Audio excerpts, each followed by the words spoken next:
Alors d'autres projets commencent à prendre forme. Nous sommes en train de créer un site web dans un environnement de développement local sur une distribution basée sur Debian grâce à WordPress.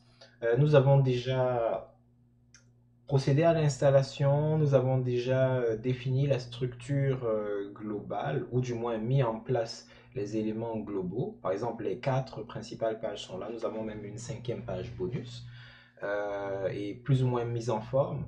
Nous avons créé ou alors défini les catégories principales dans lesquelles allaient être disposés nos articles et nous avons même déjà renseigné certains articles.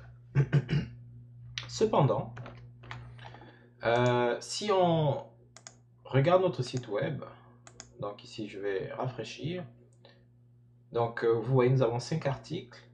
À partir du tableau de bord, on a un aperçu très rapide de ce qui a déjà été fait. Donc nous avons 5 articles, nous avons 5 pages dans notre système. Et si nous regardons à quoi ressemble notre site web pour le moment, pour le faire, on vient sur blog itératif, en haut à gauche, le titre de votre site web, et on clique sur le lien aller sur le site web. Alors ce que nous allons voir apparaître, c'est ce à quoi ressemble notre site web si jamais il est sur Internet et que les gens tapent son adresse. Voilà ce que nous allons recevoir. Alors, nous avons le titre de notre site magnifique, blog itératif, nous avons son slogan. Nous avons la page d'accueil que nous n'avons pas encore définie, mais ça va venir dans quelques minutes. Et puis, en l'état actuel des choses, nous avons un contenu, on dirait, pour, on dirait une œuvre d'art, vraiment. Il faut beaucoup d'interprétation pour comprendre ce qui se passe. Bon, nous sommes les artisans de ce site web, donc nous savons, euh, par exemple, que les articles récents, les voici, ceux qu'on a publiés. Bon, on comprend que les archives nous permettent de revoir nos articles par rapport aux périodes dans lesquelles ces articles ont été publiés. Nous avons les catégories principales dans lesquelles les articles sont publiés, qui sont là également. Bon, commentaire récent, il n'y a rien pour le moment. Mais en dehors de ça, nous avons vraiment une page déconcertante. Et puis, en dehors de ces éléments, nous n'avons pas vraiment de moyens de nous déplacer. Et autre chose, il y a beaucoup plus d'accent sur les articles de blog que sur les pages proprement dites, parce que nous avons une page pour contacter l'auteur du blog, nous avons une page pour présenter un peu la philosophie de ce blog, etc. Nous avons même une page pour les confidentialités, pour la politique de confidentialité. Mais toutes ces pages-là, on ne sait pas comment y arriver. Et en général, ce qui permet aux internautes de savoir comment se déplacer dans votre site web, c'est ce qu'on appelle une navigation. C'est en général fourni par un menu qui permet de mettre à la disposition des utilisateurs les liens principaux ou alors les sections principales du site web. Donc, ce menu, il n'existe pas. Cette navigation n'est pas disponible pour le moment et ça rend les choses pas mal compliquées. Donc, pour que nos internautes n'aient pas besoin d'avoir un doctorat en navigation, nous allons leur créer un menu. Alors, comment est-ce qu'on fait pour créer un menu? On va se diriger dans les apparences parce que c'est là-bas que ça se trouve, tiens. Mais aussi parce que tout simplement, les menus définissent, structurent l'apparence de votre site web, la manière dont votre site web se présente. Donc on va dans les apparences et on va se diriger vers la zone menu. Nous allons créer un menu. Dépendamment des systèmes que vous utilisez, vous pourrez avoir parfois plus d'un menu. Il y a des sites qui peuvent avoir des menus en haut, des menus en bas, des menus à gauche, des menus à droite et même des menus dans l'espace virtuel et vraiment fantastique. Mais euh, nous aurons un menu, nous allons l'appeler menu principal parce que ce sera le menu principal, tiens. Le nom qu'on donne au menu peut vraiment être n'importe quoi, c'est juste pour des questions de référence. Alors moi en général,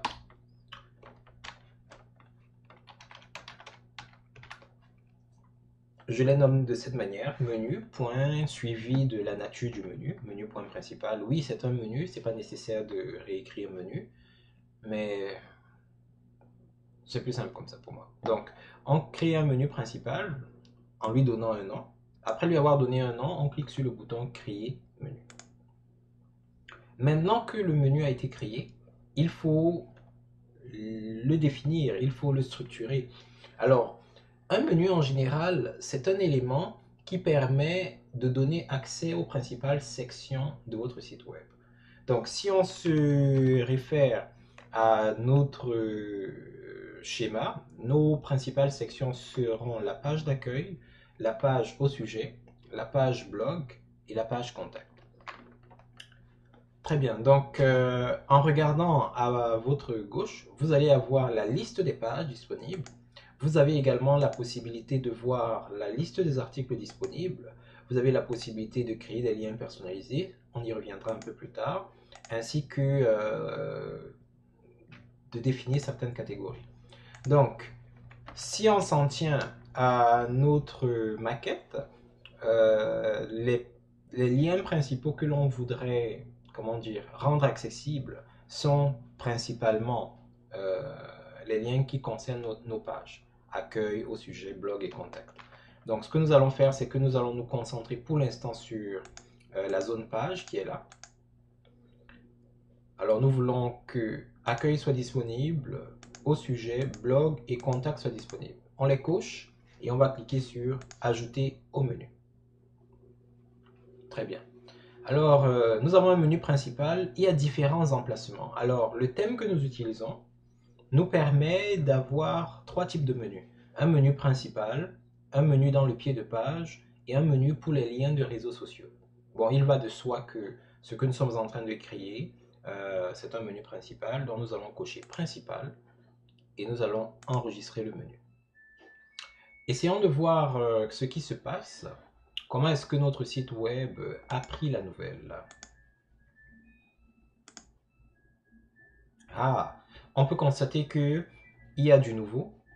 En plus du nom de notre site web ainsi que de, de sa devise, de son motto, de son slogan, nous avons désormais notre menu qui nous permet de nous diriger vers les principales pages de notre site web. Nous avons encore ce contenu qui est très artistique, mais nous y reviendrons plus tard.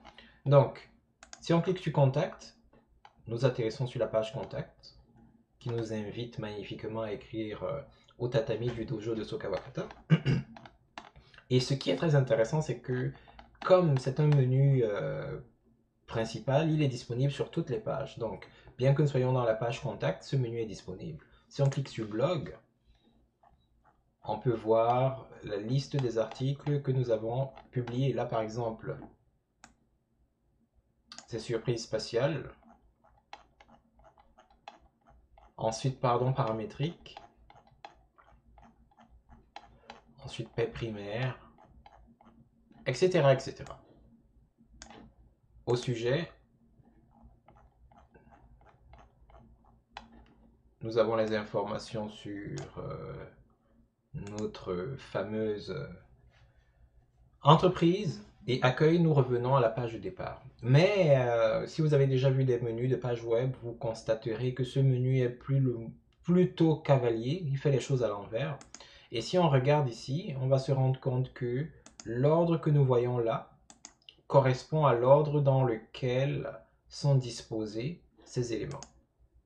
Donc, c'est vraiment à l'envers. Donc, ce que nous allons faire, c'est que nous allons repositionner les éléments de façon à ce que nous ayons un menu plus conventionnel. Bon, si vous voulez faire un menu qui va de la gauche à la droite, en fait, qui va à l'envers, bon, libre à vous.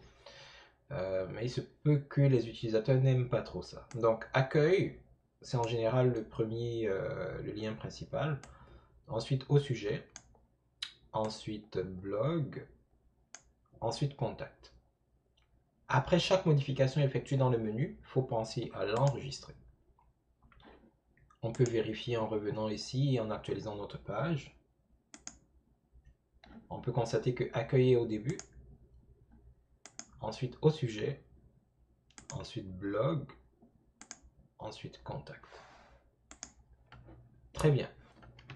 Mais c'est pas vraiment tout parce que sous contact, oui, il est vrai, nous voyons les différents articles qui sont là, mais on peut aller plus loin en proposant à nos utilisateurs la possibilité d'accéder euh, aux catégories regroupantes. Donc, ce que nous allons faire, c'est que nous allons créer un sous-menu, sous-blog, de telle sorte que si nos utilisateurs ne veulent pas parcourir le blog dans son intégralité, mais veulent par exemple se focaliser sur les articles qui parlent de surprise, de paix, de bonheur, de pardon, de mystère, etc., qu'ils soient capables de le faire. Alors, comment est-ce qu'on fait ça? On va laisser page tranquille. On va venir dans la section des catégories. Et on va... bon, là, on va tous les rajouter. Mais on aurait pu rajouter uniquement ce qui nous semble pertinent. Parce qu'un menu, c'est un peu comme un résumé. Donc, il n'est pas nécessairement question de faire en sorte que l'intégralité de votre contenu soit référencée dans le menu. Il y a des cas où ça vaudra la peine, mais en général, vous allez essayer de mettre en évidence les éléments vraiment les plus importants d'après vous. Donc, si d'après vous, toutes les catégories sont critiques et vous voulez les faire apparaître, bon, ben, vous les faites apparaître. Alors, on les a rajoutées. Si on laisse les choses telles qu'elles sont là et on enregistre notre menu, voici ce qui va se passer. Alors, nous aurons accueil au sujet, blog, contact, et puis nous aurons les différentes catégories. Donc, si on clique sur bonheur, ce qui va se passer, c'est que il va afficher les archives de la catégorie bonheur. En d'autres termes, tous les articles qui ont été publiés avec la catégorie bonheur devraient apparaître ici. Donc, nous avons bonheur bisextile, bien entendu. Nous avons joie juvénile. Apparemment, quand vous avez la joie, vous avez le bonheur. Donc là, ça marche, c'est bon. Pardon. Nous avons pardon paramétrique. Bah, c'est le seul. Il y a peu de pardon dans le monde. Joie. Nous avons joie juvénile. Bien entendu. Ah, c'est tout. Il y a aussi peu de joie dans le monde. Surprise. Nous avons surprise spatiale avec notre dingo qui est surpris totalement. Et puis paix. Paix primaire. Aussi, pas suffisamment de paix dans le monde. Très bien. Mais c'est pas exactement ce que l'on aurait souhaité. On aurait souhaité, parce que ça, ce sont des sous-catégories du blog, que ça apparaisse en sous-menu. Alors, comment le faire? On revient dans notre page de gestion des menus. Et ce qu'on va faire, c'est que bonheur, pardon, joie, surprise et paix, nous allons les placer en dessous de blog. Donc, on va les déplacer et on va les positionner en dessous de blog. Donc, en ramenant l'objet vers la gauche, il aura le même niveau que blog, ce qu'on ne veut pas, mais en le décalant légèrement vers la droite, on peut constater qu'il y a comme une hiérarchie entre blog et lui. Donc, si on enregistre et on voit en quoi ça consiste, là, on rafraîchit. Alors, le bonheur a disparu. Mais on peut constater que à côté de blog, il y a une flèche qui nous indique qu'il y a un sous-menu. Et effectivement, quand on passe la souris au-dessus, on a la possibilité d'accéder à bonheur. On voudrait que ce soit la même chose pour pardon, joie, paix, surprise et tous les autres. Là. Donc nous allons faire pareil. Pardon, on va le déplacer. Alors ici, c'est parfois un concours de patience. Il faut faire attention, il faut parfois s'y reprendre. Parce qu'il y a des fois où la souris et le système peuvent être capricieux et ne pas vous permettre de positionner correctement. Mais tant que vous n'avez pas lâché la souris, vous avez encore le contrôle. On va enregistrer et voir à quoi ça ressemble. On rafraîchit. Donc nous avons nos 4 liens principaux, accueil au sujet, blog et contact. Mais nous avons une petite flèche qui veut nous faire comprendre qu'il y a un sous-menu dans blog. Donc si on passe la souris au-dessus, on a bien bonheur, pardon, joie, surprise et paix. Alors vous pouvez constater que ce n'est pas classé par ordre alphabétique. Donc il ne gère pas nécessairement les ordres alphabétiques. C'est plus l'ordre dans lequel vous avez drag and drop et vous avez ajusté, positionné vos menus qu'il va considérer.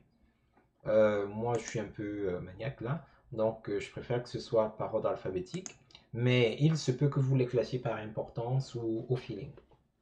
Donc, d'après moi, après bonheur, ça devrait être joie. Après joie, ce serait pardon. Non, ce serait paix. Oups. Oh là là.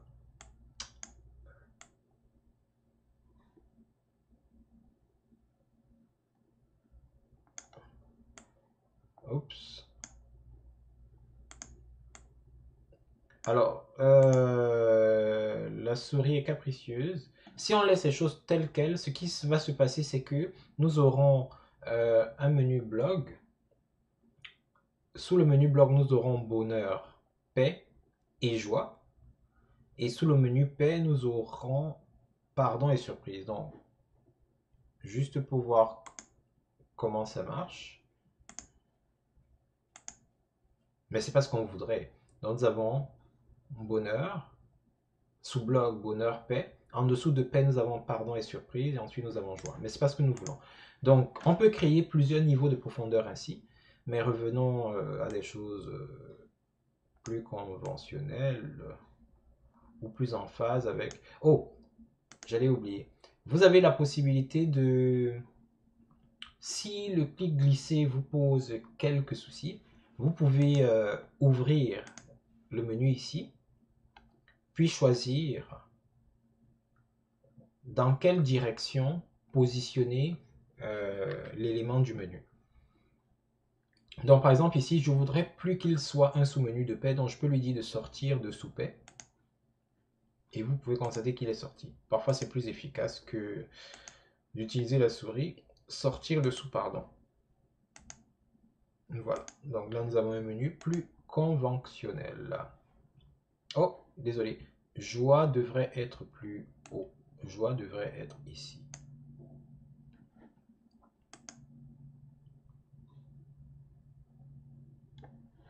Très bien. Rafraîchissons. Au sujet, blog, bonheur, joie, paix, pardon, surprise. Et nous avons contact. Très bien.